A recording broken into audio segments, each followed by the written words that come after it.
He had learned long ago how to stay invisible. The man moved through life quietly, waking before sunrise and returning home long after dark.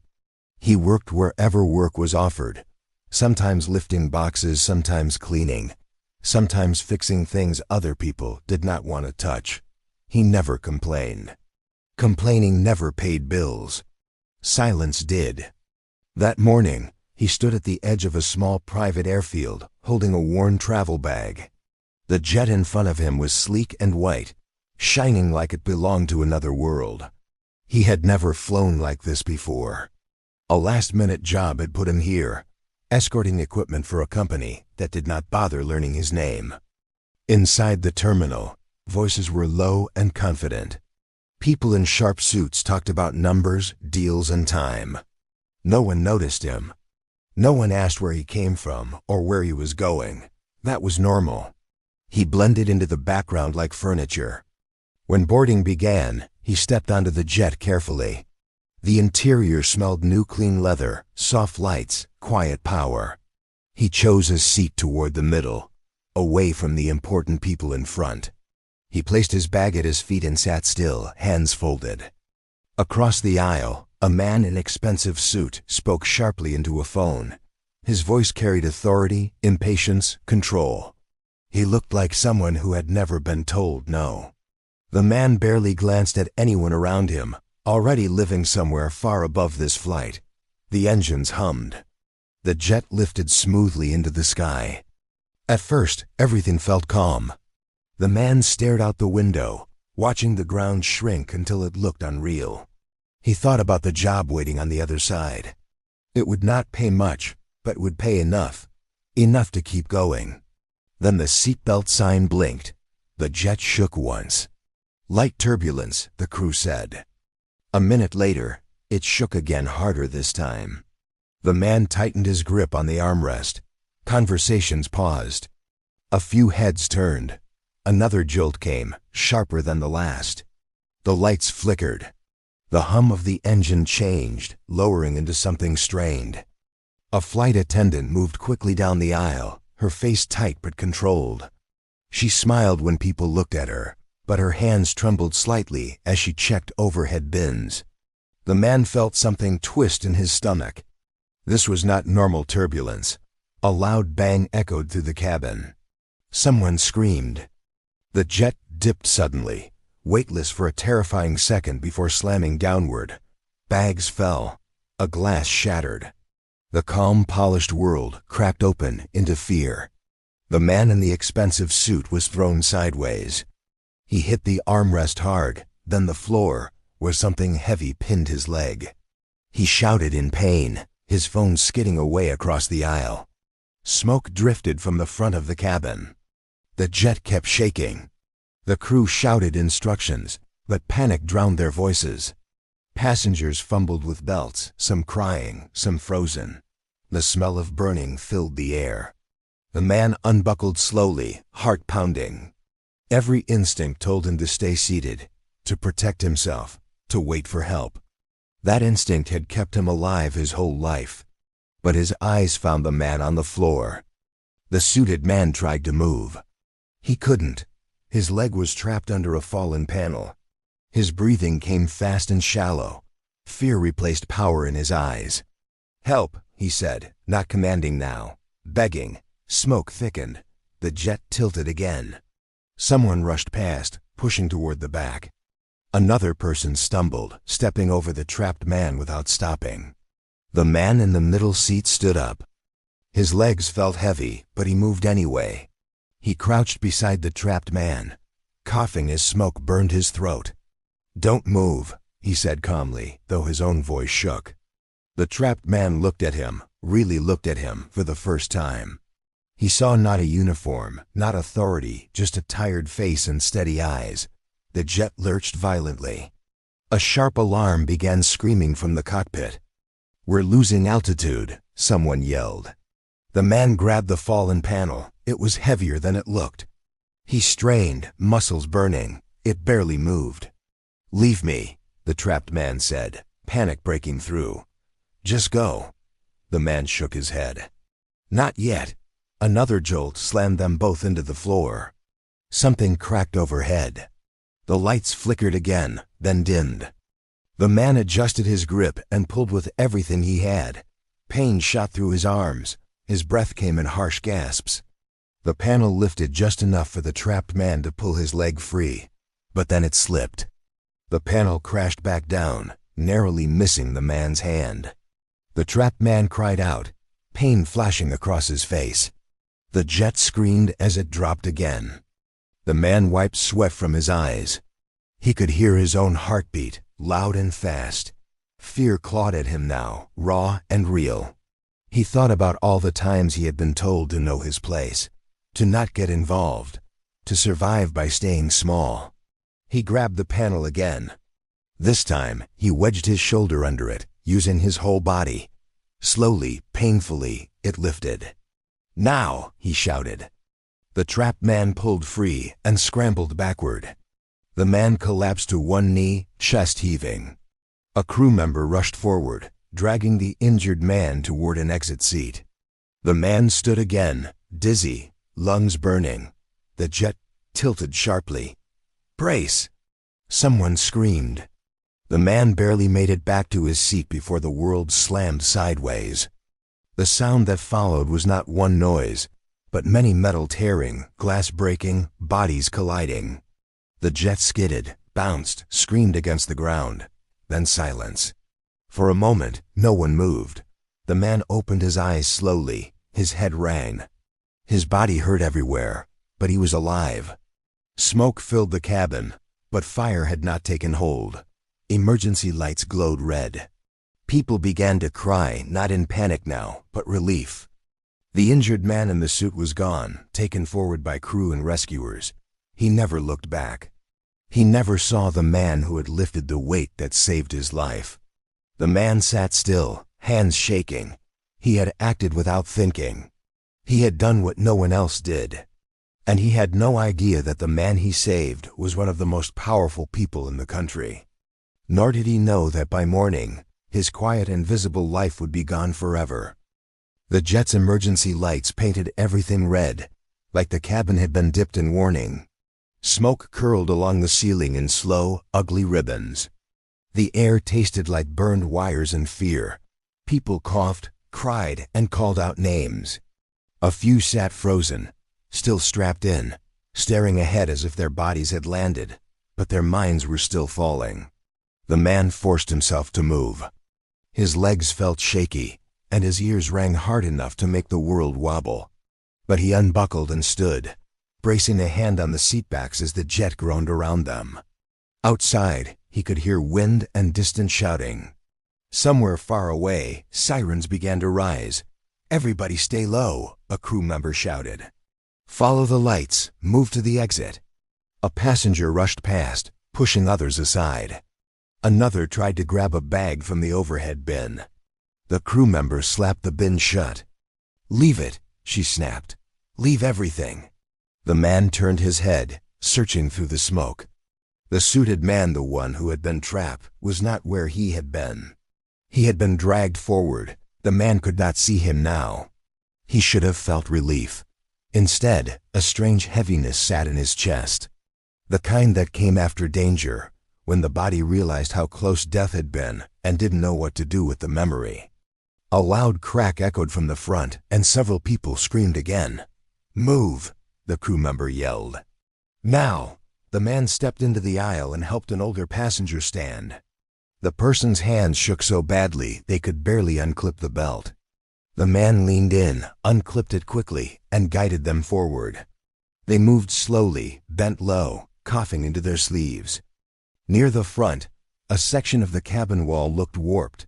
The smell of fuel lingered, sharp and sickening. The man's eyes watered. He heard a voice deep and strained somewhere ahead. "I can't my leg." The man froze. It was the suited man. He was on the floor near the front, half sitting, half leaning against a seat. Blood darkened the fabric around his knee, and his face was pale under the red light.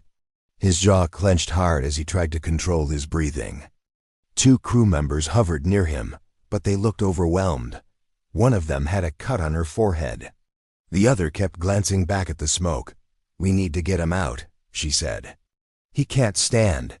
A passenger behind them shouted, "Forget him." "We have to go." The man's throat tightened.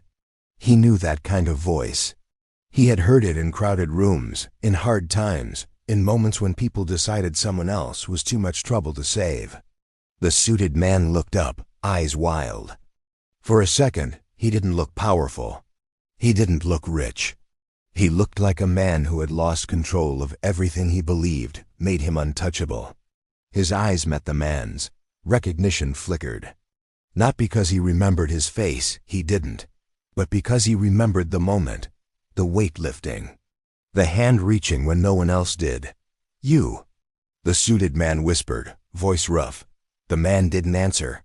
He moved forward. "Sir, please," one crew member said. "We're trying." "Let me," the man said. He crouched beside the suited man and looked at the injury. It wasn't just pain. The leg looked wrong, stiff in a way that made the man's stomach drop. If they pulled him too fast, they could make it worse. If they waited too long, smoke and fire could finish what the crash started. Outside, wind howled. Somewhere someone banged on the aircraft door. "Can you stand at all?" the man asked quietly. The suited man swallowed, shaking his head. I don't think so." The man looked around quickly. A loose seatbelt strap hung from a seat. A thick blanket had fallen in the aisle. A hard case, someone's expensive briefcase, was lying open, papers spilling out. The man grabbed the strap and the blanket.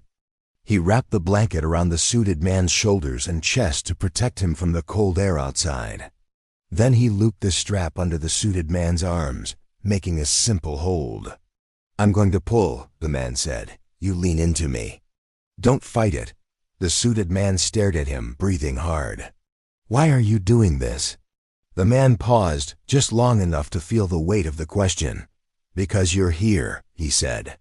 "That's enough." Another crack sounded, and heat flashed somewhere behind them. The crew member yelled again. Go now." The man tightened his grip and dragged the suited man forward, inch by inch. The suited man groaned, biting back a scream. Sweat ran down his forehead. His hands grabbed at the seats, not to stop the man, but to hold himself together. They reached the exit. Cold air hit them like a slap. The outside smelled like wet ground and fuel and smoke. The sky was dark, and emergency lights from vehicles flashed in the distance, bouncing off the metal body of the jet. A rescuer shouted, "This way!" "Move!" People stumbled down the emergency slide. Some hit the ground and rolled, others crawled away, coughing.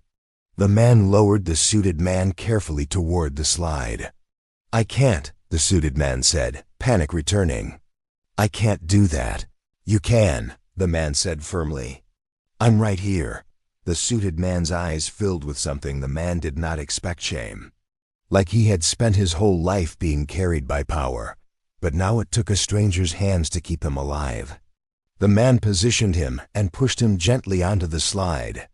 The suited man went down, awkward and stiff, crying out as his leg jolted. The man followed quickly, landing hard on the wet ground. Hands grabbed the suited man immediately. Rescuers moved with speed and training. They placed him on a stretcher, checking his breathing, talking to him in clear, calm voices. "Sir, stay with us." The suited man turned his head, searching wildly through the crowd. His eyes found the man standing a few steps back, chest rising and falling, hands still shaking from effort and fear. The suited man opened his mouth as if to speak. But then another rescuer stepped between them, and the stretcher rolled away. The man watched as they carried him toward the flashing lights. A few passengers nearby whispered, voices shaky, "That guy, who is he? Looks important. Must be some big executive." The man didn't say anything. He turned away from the crowd and walked toward the edge of the field where the grass was darker, quieter, safer. He didn't want attention. He didn't want questions. He didn't want someone to point at him and say he didn't belong here. His body hurt, his lungs burned. His hands trembled, not from cold now, but from the truth settling in. He had saved a stranger, twice, and nobody knew, or maybe somebody did. He looked back once. A line of black vehicles had arrived near the runway. Men in dark coats stepped out, scanning faces, speaking into earpieces, moving fast but controlled. Not police. Not paramedics, something else. The man's skin prickled. He pulled his jacket tighter and walked the other way. Away from lights, away from questions, away from whatever those vehicles meant. He told himself it was over, that he could go back to his ordinary life. But as he disappeared into the shadows of the field, the men in dark coats kept searching. And somewhere in a hospital bed, the suited man was asking one question over and over. Find him. Who was he? The hospital room was quiet in a way that felt unnatural. Machines beeped softly. A pale light hung above the bed, steady and cold. Outside the window, the city moved on like nothing had happened. Cars passing, people living, unaware of how close one life had come to ending in a field of wet grass. The suited man lay still, his leg wrapped and lifted, pain held back by medication and shock. His eyes were open, staring at the ceiling, replaying the crash again and again. The sound of tearing metal, the smell of smoke, the weight pressing down on him, and the face. He could not forget the face of the man who had pulled him free. A doctor stepped in quietly. You're stable, she said. You're lucky. The suited man let out a slow breath. Lucky, he repeated, almost laughing. No, someone made a choice. The doctor raised an eyebrow but didn't press. She checked the monitors and left. Minutes later, the door opened again. This time, two men entered together. Both wore dark coats. Both moved like they were used to being obeyed. One carried a tablet. The other kept his hands folded, eyes sharp. Sir, the man with the tablet said, we need to ask you a few questions about the incident. The suited man nodded. Before you do, he said quietly, I need you to find someone. The men exchanged a glance. Describe him, the second man said.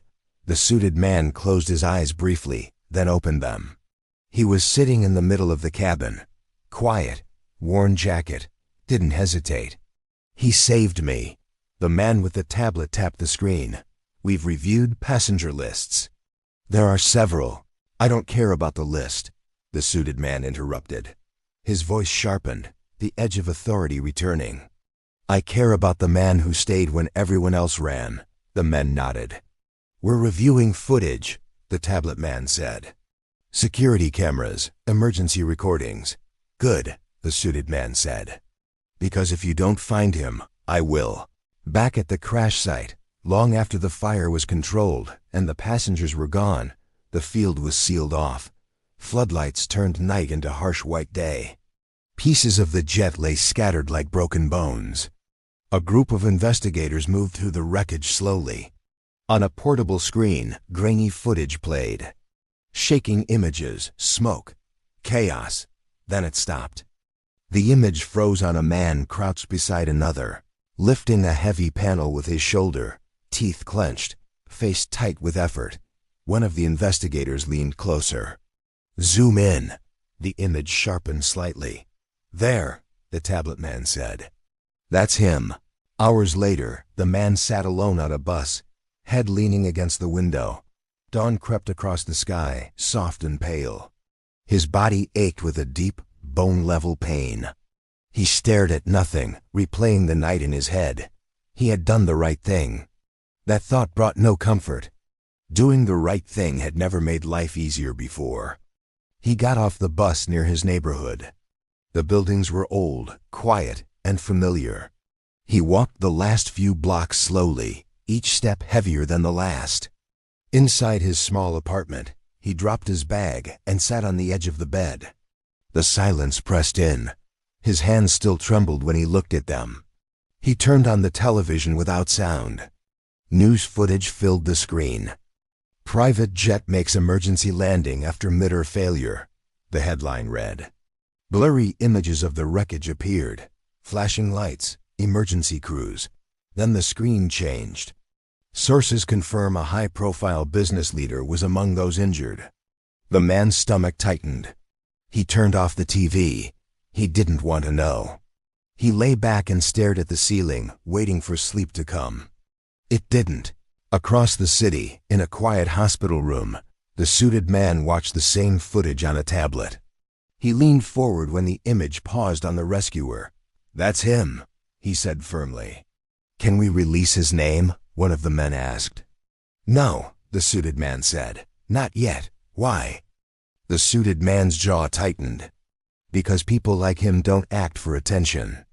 And the moment you put his face out there, the world will take something from him." The men nodded. "Find him quietly," the suited man said. "And bring me everything you can, not to expose him. To understand him." The footage rewound again and again. Each time, the suited man noticed something new: the calm movement. The way the man shielded him from the smoke. The absence of fear in his voice, even when everything was falling apart. "That man saved my life," he said softly. And he walked away like it was nothing. Later that afternoon, the man stepped out of his apartment building, ready to go to work. He had decided not to call in sick. Bills didn't care about heroics. As he reached the sidewalk, a black car passed slowly, then another. They didn't stop. But they didn't speed up either. The man felt a chill crawl up his spine. He told himself he was imagining things. He walked on. From the car, a man in a dark coat spoke quietly into an earpiece. "That's him," he said. The car continued down the street, disappearing around the corner. The man reached the bus stop and waited, staring down the road. He felt watched, though he couldn't say why. He had saved a life. Now someone else was making decisions about his. And he didn't know whether that should frighten him or change everything. The next few days passed like nothing had happened. That was the strangest part. The man returned to work before his body had fully recovered. His muscles still ached, and his shoulder throbbed when he lifted heavy boxes. A deep bruise spread across his ribs, dark and painful, but he ignored it. Pain was familiar. It did not scare him. People around him talked about the crash. They talked about it in break rooms, on buses, in grocery store lines. Everyone had a version of the story. Everyone had an opinion. "Did you see the footage? They said a big executive was on that jet. Someone almost didn't make it." The man listened quietly and said nothing. He didn't tell anyone he had been there. He didn't correct details. He didn't look for credit. He kept his head down and focused on getting through each shift.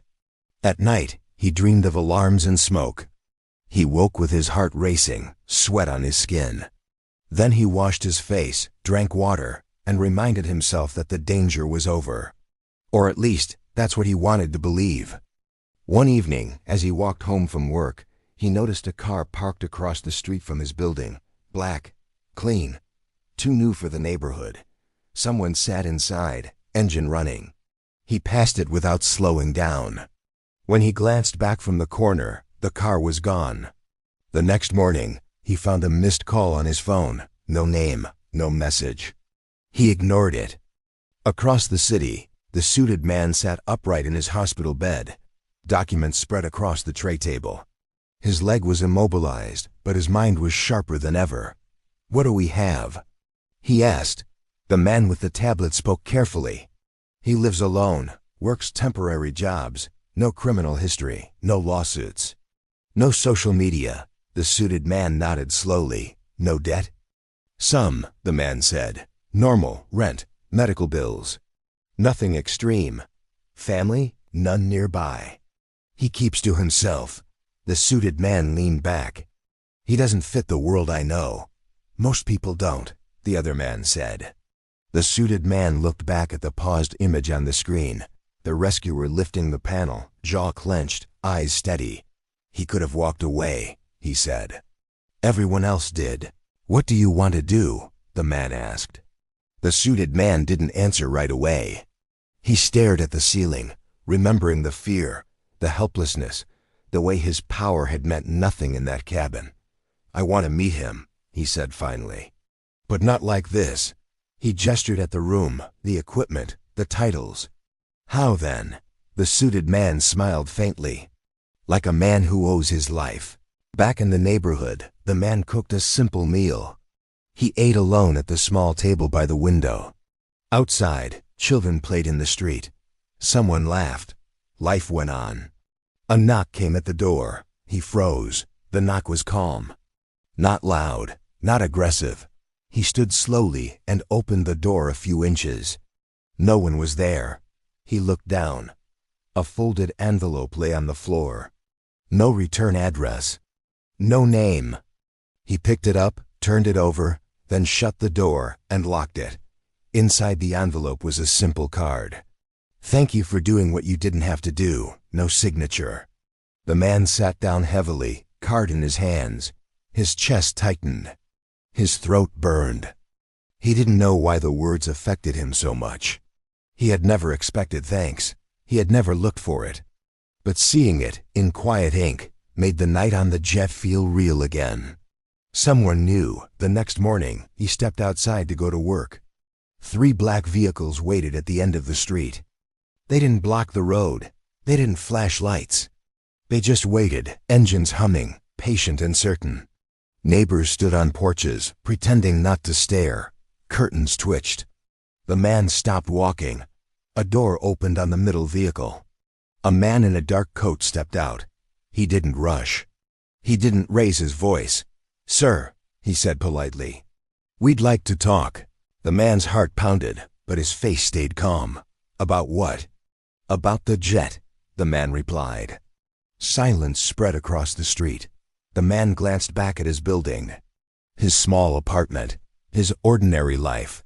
He thought about how easily it could all disappear if he made the wrong move. "I didn't do anything wrong," he said. "No," the man agreed. "You didn't." He opened the back door of the vehicle. "Please," he said. "Just a conversation." The man hesitated, then took a slow breath and walked forward. As the door closed behind him, the street returned to normal. Children went back to playing. Neighbors went inside. But for the man in the back seat, the world had shifted. The vehicles pulled away. And somewhere in the city, the suited man waited, not as a CEO, not as a powerful figure, but as someone ready to face the person who had saved his life. The car ride was quiet, not tense, just heavy. The man sat in the back seat, hands resting on his knees, eyes fixed on the window as the neighborhood slipped away. The city changed as they drove. Old buildings turned into clean streets. Small shops became tall glass towers. Every mile felt like a reminder of how far this place was from his life. No one spoke until the car slowed and turned into a private drive. Tall gates opened smoothly. Security cameras followed the car's movement. The man felt a familiar instinct rise, the same one he had felt on the jet. Stay calm, stay alert. Don't assume anything. The car stopped in front of a modern building made of glass and steel. Quiet, powerful, controlled. One of the men opened the door. "This way," he said. Inside, everything was silent and bright. No noise, no rush. It felt like a place where problems were solved behind closed doors. They led him into a room with wide windows and soft light. A single chair waited near the center. "Please sit," one of the men said. "He'll be here shortly," the man sat. He waited. Minutes passed. He listened to his own breathing. He reminded himself that he had done nothing wrong. He had only helped. The door opened. The suited man entered slowly, walking with the help of a cane. His leg was still stiff, but his posture was upright, controlled, different from the broken figure on the jet floor. For a moment, neither man spoke. The suited man broke the silence first. "You left," he said quietly. The man met his eyes. "You were being taken care of. That's not why you left," the suited man replied. The man didn't argue. He didn't need to. The suited man took a step closer, then stopped. He looked at the man carefully, not like a CEO evaluating an employee, but like someone trying to understand something that didn't fit his world. "You saved my life," he said. The man nodded once. "Anyone would have." The suited man shook his head. "No, they didn't." Silence settled again, heavier this time. I've spent my whole life believing control was everything, the suited man continued. Money, power, planning. That jet taught me how false that belief was. He gestured slightly toward the man. You taught me the rest. The man shifted in his chair. I didn't do it for lessons. I just couldn't leave you there. I know, the suited man said. That's what makes it matter. He reached into his jacket and placed a document on the table between them. I want to help you, he said. The man didn't touch the paper. He didn't look at it. I don't want money, he said calmly. The suited man smiled faintly, not surprised. I expected that. Then why bring me here? The suited man leaned back slightly. Because gratitude shouldn't feel like charity. And because debts like this shouldn't be paid once. The man finally glanced at the paper. It listed opportunities, support, medical coverage, education access, no contracts, no publicity, no cameras. This isn't a reward, the suited man said. It's a door. You decide whether to walk through it. The man studied the page, then looked up. Why me? Because you reminded me what kind of person I forgot to be, the suited man said honestly. And because the world already takes enough from people like you. The words landed softly, but deeply. The man took a slow breath. He thought about his life. The limits he had accepted. The small spaces he had learned to live inside. I'll think about it, he said. That's all I ask, the suited man replied. He stood slowly, offering his hand. The man hesitated, then stood and shook it. The suited man's grip was firm but grateful.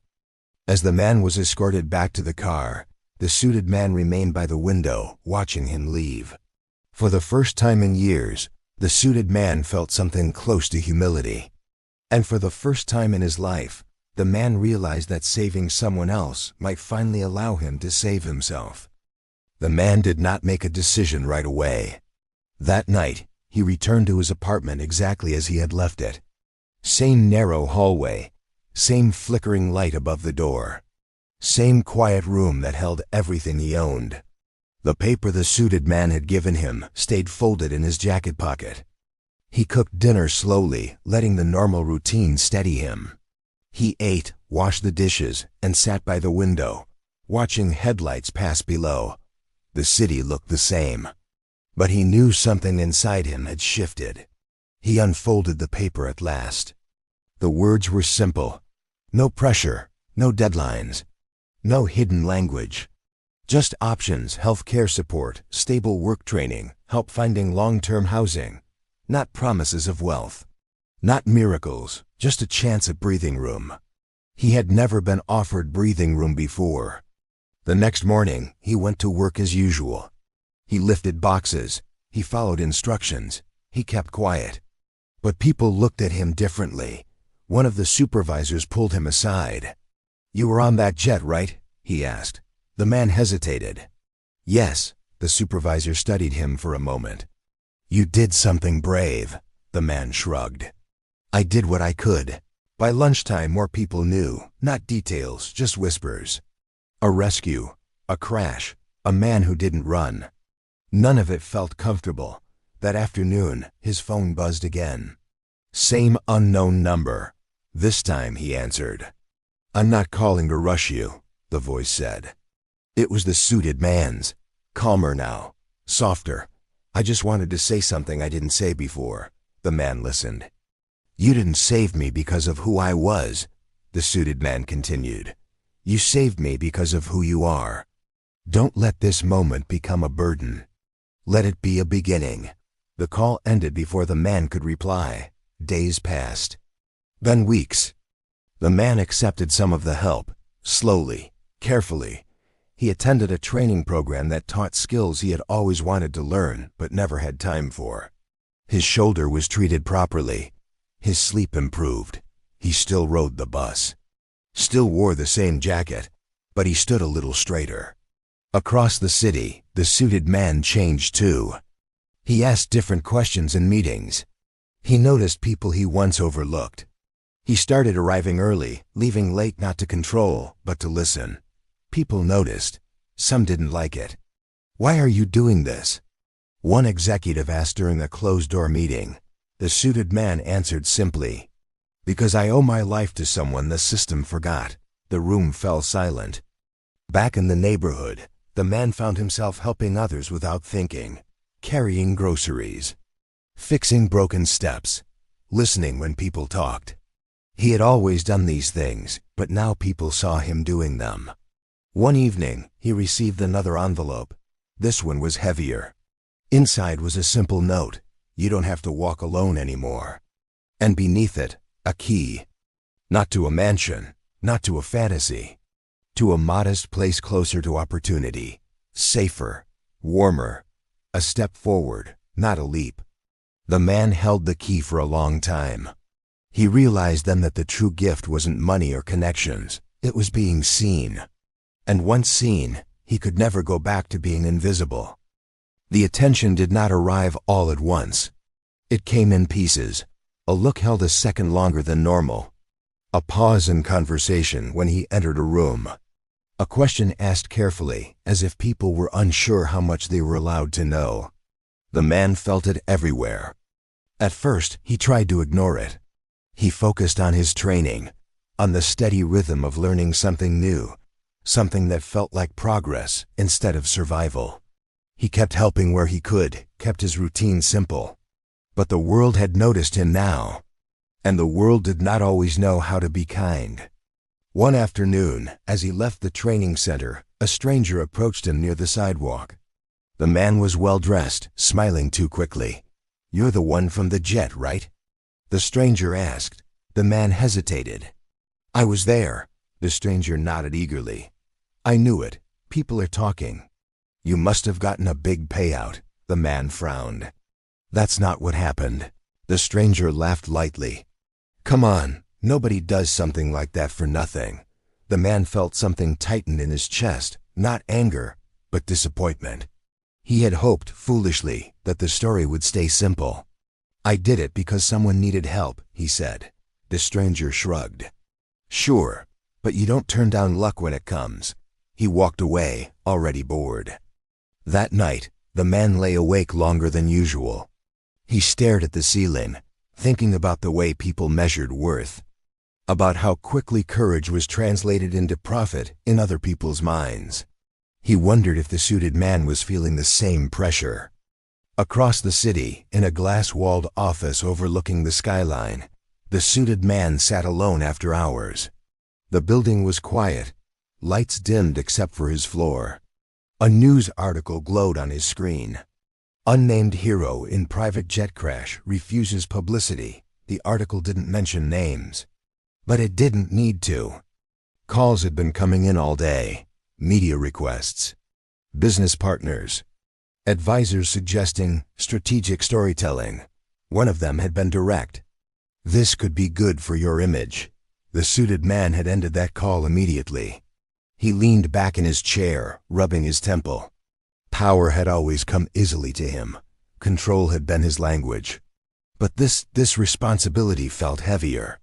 He thought about the man's quiet voice, about the way he had said, "I don't want money." That kind of integrity couldn't be managed. It could only be protected.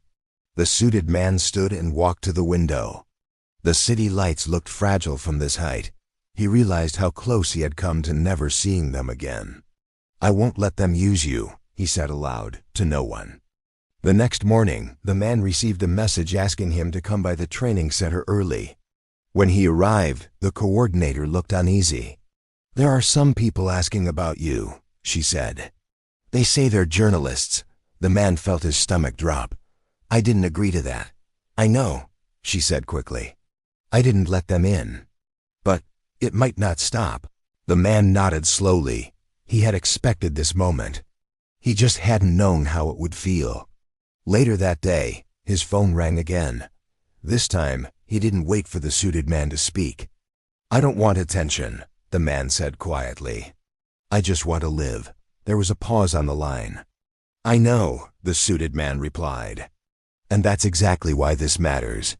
They met that evening, not in an office or a private building, but in a small cafe tucked between side streets. No security in sight, no reserved tables.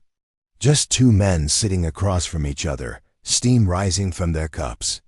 "They're going to keep pushing," the suited man said. "People always do when a story doesn't belong to them." "I didn't ask for a story," the man replied. "I know," the suited man said again. "That's why I won't let them turn you into one."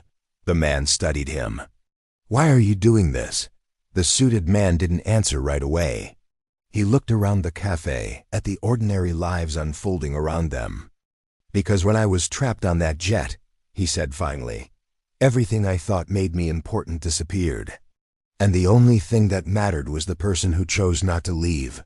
The man listened, silent. "I can't undo what the world is," the suited man continued, "but I can decide how I act inside it. And I can decide who I protect." The man felt something settle inside him, not comfort, not certainty, trust. "I don't need saving," the man said. "I just don't want to be used." The suited man nodded. "Then we agree." Outside, night fell softly over the city. Inside the cafe, two lives that should never have crossed sat in quiet understanding. Neither of them knew exactly what the future would demand. But both knew this much: doing the right thing had a cost. And they were finally ready to pay it together. Change did not arrive like a wave. It came like a slow tide. At first, the man barely noticed it. His days still began early. He still rode the bus. He still packed simple meals and kept his head down. But small things started to shift, quietly, without announcement. The training center became familiar. Not just the rooms, but the people. Instructors greeted him by name. They asked his opinion. They trusted him with responsibility. For the first time, he wasn't just filling a space. He was building something. He found that he learned quickly. Not because the work was easy, but because he had spent his life adapting. Solving problems with limited tools. Thinking ahead because mistakes were expensive. Those skills translated into confidence he didn't know he had. One afternoon, an instructor pulled him aside. "You ever thought about leading a team?" she asked. The man blinked. "Me?" She smiled. "You listen. You don't panic. People follow that." He didn't answer right away. The idea felt unreal.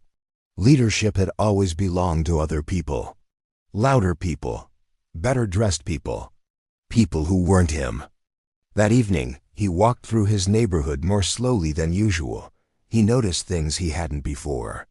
The broken streetlight that made the corner unsafe. The elderly man who struggled with groceries every week. The kids who played too close to traffic because there was nowhere else to go. He began helping in small ways. Fixing the light with permission from the landlord. Organizing neighbors to take turns watching the kids. Carrying bags without being asked. No one called him a hero. They just started calling him when something needed to be done. Across the city, the suited man faced his own changes. He stopped making decisions alone. He brought people into rooms who had never been invited before. He asked questions he had once ignored. And when someone dismissed an idea too quickly, he pushed back. "Explain why," he would say. "Not why it's inconvenient. Why it's wrong." Some executives grew uncomfortable. Others grew quiet. One afternoon, a senior advisor confronted him. "You're slowing things down," she said carefully. "You're changing the culture." The suited man nodded. "That's the point." He found himself thinking about the jet less, but about the man more. About the calm in his voice, the steadiness of his hands, the way he had acted without asking permission. Courage, he realized, didn't announce itself. It showed up when there was no reward. Weeks later, the man received a call from the training center. A job offer. Entry level, steady, real. Not glamorous, not life-changing overnight. But solid. He sat at his kitchen table, phone pressed to his ear, listening carefully as the details were explained. When the call ended, he stayed seated for a long time, hands folded, breathing slow. He hadn't imagined this moment before. He hadn't let himself. He accepted the job the next day. The first morning he wore a clean shirt and arrived early. He listened more than he spoke. He worked hard. And when something went wrong, he didn't blame anyone. He fixed it. People noticed. Not the way crowds notice headlines, but the way teams notice reliability. One evening, as he locked up and prepared to leave, his phone buzzed. A message from the suited man. "How was your first week?" The man smiled faintly and typed back. "Tiring. Good. Honest work." A pause. Then another message. That's how real things are built. They didn't speak often. They didn't need to. Their connection didn't rely on reminders or favors. It rested on respect. Months passed. The man moved into the new place. Modest, clean, quiet. The first night, he slept deeply, without dreams of alarms or falling.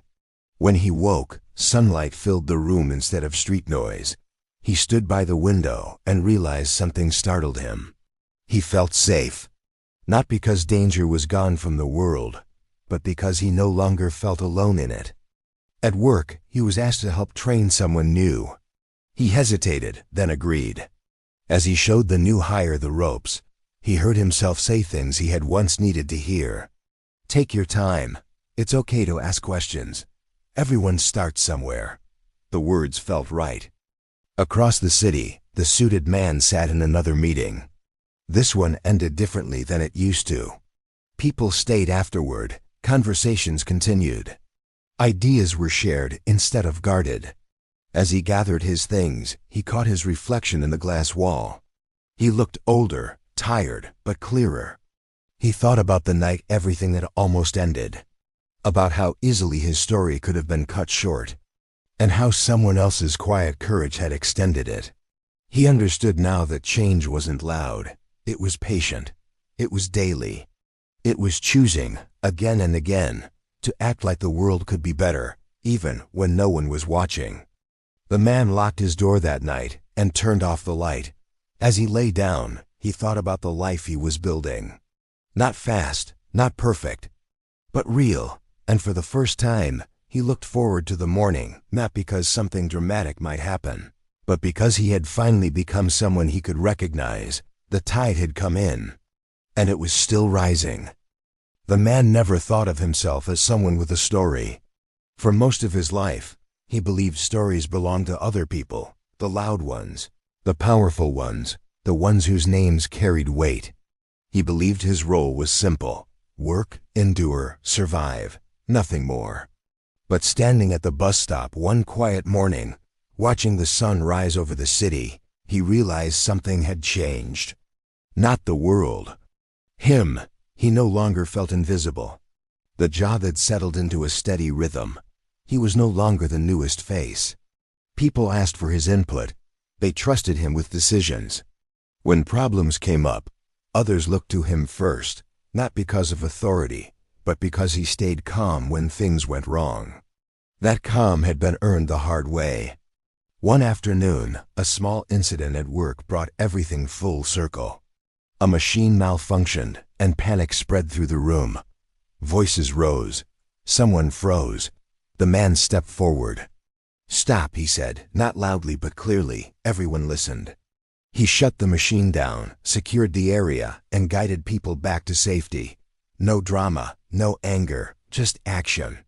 Later, his supervisor pulled him aside. "You know," she said, "most people don't lead like that. They shout, they blame. You don't." The man smiled slightly. "Panic doesn't help," she nodded. "Where did you learn that?" He thought of smoke, of weight pressing down, of choosing to act when leaving would have been easier. "Life," he said. That evening, he walked home through his neighborhood. Children played on the sidewalk. Neighbors nodded as he passed. Someone called out to thank him for fixing the broken light last week. He waved it off, embarrassed. He still didn't see himself as special. Across the city, the suited man watched a report scroll across his screen. Not about profits, not about expansion. About safety. About people. About decisions made not for speed, but for impact. He closed the report and leaned back, hands folded. Months had passed since the jet. The pain in his leg had faded, but the memory hadn't, and he didn't want it to. He had learned something he could never unlearn, that power meant nothing without responsibility, and survival meant nothing without humanity. His assistant stepped into the office. "He's outside," she said. The suited man nodded. "Send him in." The man entered quietly, just as he always did. They hadn't met in months. There was no need, but today felt right. They sat across from each other, not as rescuer and rescued, not as rich and poor, but as two men who understood something rare. "I wanted to thank you," the suited man said. The man shook his head. "You already did." "No," the suited man replied. "Not for what you did that night. For what you didn't do afterward." The man frowned slightly. "You didn't let the moment turn you bitter," the suited man said. "You didn't chase attention. You didn't become smaller to stay safe or louder to be seen." He paused. "You stayed yourself." The man looked down at his hands. "I just kept moving forward. That's harder than it sounds," the suited man said. They sat in silence for a moment. "Do you ever regret it?" the suited man asked. "Stopping? Helping me?" The man answered without hesitation. "No." Even now, the certainty surprised him. "I could have walked away," he continued, "and maybe nothing bad would have happened to me. But something would have broken, inside." The suited man nodded slowly. "That's what I learned too, just from the other side." They stood. No handshake this time. Just a look of understanding. Outside, life moved on. Cars passed. People hurried. Most of them would never know what had happened on that jet. Never know how close two lives had come to ending or changing. And that was okay, because the real impact wasn't meant for headlines. It was meant for choices. The man returned home that night and sat by the window. The city lights blinked on, one by one. He thought about the night of the crash, not with fear anymore, but clarity. He had been afraid. He had acted anyway. That was the difference. Not strength, not money, not luck, choice. Somewhere, a jet flew safely across the sky. Somewhere else, someone hesitated before walking away from a stranger in need. And maybe, just maybe, they remembered a story they once heard about a man who chose to stay. The man turned off the light and went to bed. Tomorrow, he would wake up early. He would go to work. He would live his life, not as a hero, but as proof that quiet courage still matters.